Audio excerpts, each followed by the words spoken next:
Hello everyone, आज हम करने वाले हैं क्लास 12 का ऑसिलेशन चैप्टर के अनसॉल्व प्रॉब्लम। क्वेश्चन नंबर 15 हम देखेंगे। Find the change in length of the second pendulum if the acceleration due to gravity at the place changes from 9.75 metre per second square to 9.8 metre per second square. Okay, when the gravity changes from 9.75 to 9.8, what is the change in length of second pendulum? So we know that the formula of second pendulum is what? Basically the formula of second pendulum is L is equals to G by pi square, and pi का value क्या होता है 1.34, and इसका square करने पर हमें क्या मिल जाएगा, हमें वैल्यू मिल जाएगी, पाई का स्क्वायर करने पर हमें वैल्यू मिल जाएगी 9.8596। Okay fine, this is 9.8596। Okay, when the gravity is 9.75, so what is the length of the second pendulum? So put gravity 9.75 and pi square is what? 9.8596. So we get what? We get 0.9889 meter. When the gravity is 9.8, the length of the second pendulum is 0.9939. The change in length of the second pendulum, change in length of second pendulum, L2 minus L1. So 0.9939 minus 0.9889. So we get change in length is what? 0.0051 meter. Okay, now question number 16. Question number 16 में क्या given है हमें? At what distance from the mean position? See, mean position important है. The mean positions पे kinetic energy of the particles is what? Basically kinetic energy of particles performing SHM of amplitude is 8 centimeter is 3 times its potential energy. तो at mean position पे हम kinetic energy कितना given है हमें given है 3 times of potential energy, ये given है हमें क्वेश्चन में, and amplitude of SHM is what? 8 centimeter. तो हमें क्या निकालना है? at what positions, at what distance from the mean position, जहां पे आपका काइनेटिक एनर्जी 3 टाइम्स इक्वल हो जाएगा पोटेंशियल एनर्जी के।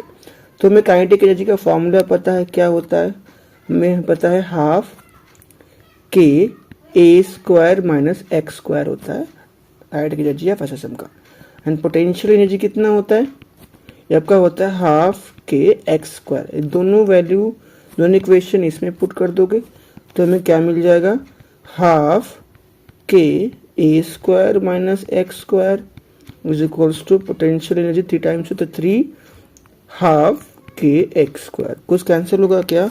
हाँ, हाफ से हाफ कैंसिल, के से के कैंसिल, तो हमें यहाँ पर a square minus x square is equals to 3x square. अब इस x को इधर भेज दो तो हमें फिर मिल जाएगा a square is equals to 3x square plus x square is 4x square. अब 4 को इधर भेज दो फिर, तो x square is equals to a square by 4। हमें ए कितना गिवन है? 8, राइट? तो 8 का स्क्वायर इज 64 डिवाइडेड बाई 4, तो इसको कैंसिल करने में कितना आएगा? 16। तो एक्स हमारा कितना आ गया? 4 सेंटीमीटर। तो 4 सेंटीमीटर पे आपका काइनेटिक एनर्जी 3 टाइम्स इक्वल होगा पोटेंशियल एनर्जी के। ना क्वेश्चन नंबर आ जाइए 17 देखते हैं। 17 में क्या बोला है हमें, तो हम लिखते से पहले गिवन में क्या क्या गिवन है, ठीक है। बोला है particles performing linear SHM period, हमें पीरियड कितना गिवन है एसएचएम का? 2 पाई। Okay, about mean position O is observe to have speed, speed कितना हमें गिवन है? b√3 मीटर पर सेकेंड, ठीक है। देखो ये हमें स्पीड गिवन है और ये हमें टाइम पीरियड गिवन है। at when at distance b is metre, b हमारा मीटर में from o. Okay, if the particles is moving away from o at what instant find the time required by the particle to travel further b second. मतलब b distance यानी कि b distance travel कर लिया है और further b distance travel करने में कितना सेकंड लेगा, कितना टाइम लेगा. तो हम पहले निकालेंगे b जितना ट्रैवल करने में कितना टाइम ले रहा है और फिर b जितना ट्रैवल करने में कितना टाइम ले रहा है, उन दोनों को ऐड कर देंगे. ठीक है, तो अब हम निकालते हैं. ओके, तो लेट्स सपोज ये हमारा पाथ है जहाँ पर एसेशन परफॉर्म होता है. ये हमारा मीन पोजीशन, ये आपका पोजीशन लेट्स सपोज एक्स नहीं, एक्स तो कंफ्यूज हो जाओगे, इसको हम देते हैं एम. ठीक है, तो यहाँ से यहाँ तक आपका एक्सट्रीम पोजीशन बन जाएगा एम्पलीट्यूड. हमें एम्पलीट्यूड नहीं पता है, राइट, तो हम क्या करेंगे, पहले एम्पलीट्यूड निकाल लेंगे, उसके बाद हम आगे का प्रोसेस करेंगे. ठीक है, तो मीन पोजीशन. अब आप मुझे बताइए कि वेलोसिटी का फॉर्मूला क्या होता है ऑफ पार्टिकल्स परफॉर्मिंग एसेशन. आपका फॉर्मूला होता है omega under root x square, sorry a square minus x square, right. तो क्वेश्चन में बोल दिया है कि हमारा जो पार्टिकल है ना, पार्टिकल b जितना डिस्टेंस ट्रैवल कर लिया है, व्हेन एट b डिस्टेंस, आपको दिख रहा है b डिस्टेंस ट्रैवल कर लिया हुआ है हमारा पार्टिकल्स. तो लेट्स सपोज हमारा पार्टिकल जो है b जितना डिस्टेंस ट्रैवल कर लिया है. ठीक है, तो b जितना डिस्टेंस ट्रैवल करने में टाइम कितना लगा वो हम निकालेंगे. ठीक है, तो उसके लिए पहले हम निकालेंगे कि एम्पलीट्यूड कितना है पार्टिकल्स का. ठीक है, तो हमारा वेलोसिटी कितना गिवन में है b√3. ओमेगा हमको गिवन है क्वेश्चन में नहीं, तो इसका फॉर्मूला होता है 2π/t अंडर रूट ए नहीं पता हमें x. तो पार्टिकल ने कितना डिस्टेंस ट्रैवल किया है, b डिस्टेंस ट्रैवल किया हुआ है, एक क्वेश्चन में गिवन है हमें. ठीक है, नाउ स्क्वायरिंग बोथ साइड करते हैं. नहीं, उससे पहले हम थोड़ा सॉल्व कर लेते हैं, फिर स्क्वायरिंग करते हैं. एंड 2π. ठीक है, हमें t कितना गिवन है, time period of the particle 2π given है हमें, 2π under root a square minus b square. ठीक है, अब 2π क्या हो गया, यहाँ पर कैंसिल हो गया. हमारे पास आया क्या, b√3 is equals to under root a square minus x square. Squaring both side किया तो b का स्क्वायर b√3 का स्क्वायर 3 इज इक्वल्स टू, यहाँ से रूट हट जाएगा तो यहाँ पर क्या आएगा फिर हमारा, फिर ए स्क्वायर माइनस एक्स स्क्वायर. ठीक है, और एक्चुअली हमारा x तो b है, राइट. ओके, हमारा x यहाँ पर b, डिस्टेंस कितना ट्रैवल किया हुआ हमारा b, तो यहाँ x नहीं आएगा, यहाँ क्या आएगा हमारा b स्क्वायर आएगा. एक्चुअली मैं पहले ही b लिखा था, बाद में मैंने x लिख दिया, बट एनीवे वहाँ पर b आएगा हमारा. ठीक है, अभी b इधर आएगा तो 3b स्क्वायर, ये माइनस में यहाँ आया तो प्लस में हो गया, तो 4b स्क्वायर हमारा आ गया a स्क्वायर. तो हमारा एम्पलीट्यूड कितना आने वाला है यहाँ पर 2b.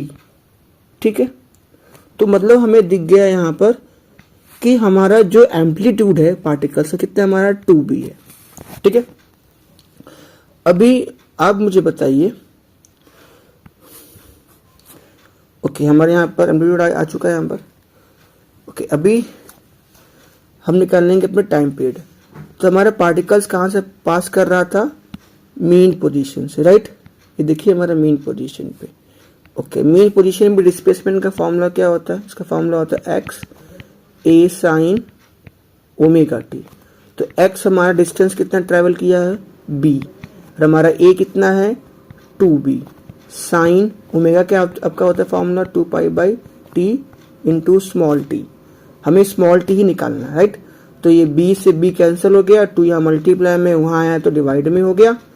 Okay, and sine 2π upon, okay हमारा t कितना है 2π है, 2π इंटू स्मॉल t.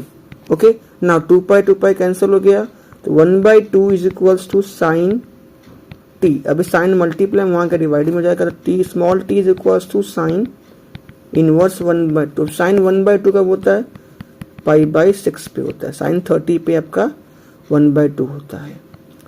ठीक है, अब अभी b बी डिस्टेंस ट्रैवल करने में हमें जो टाइम लगा वो टाइम कितना लगा π/6।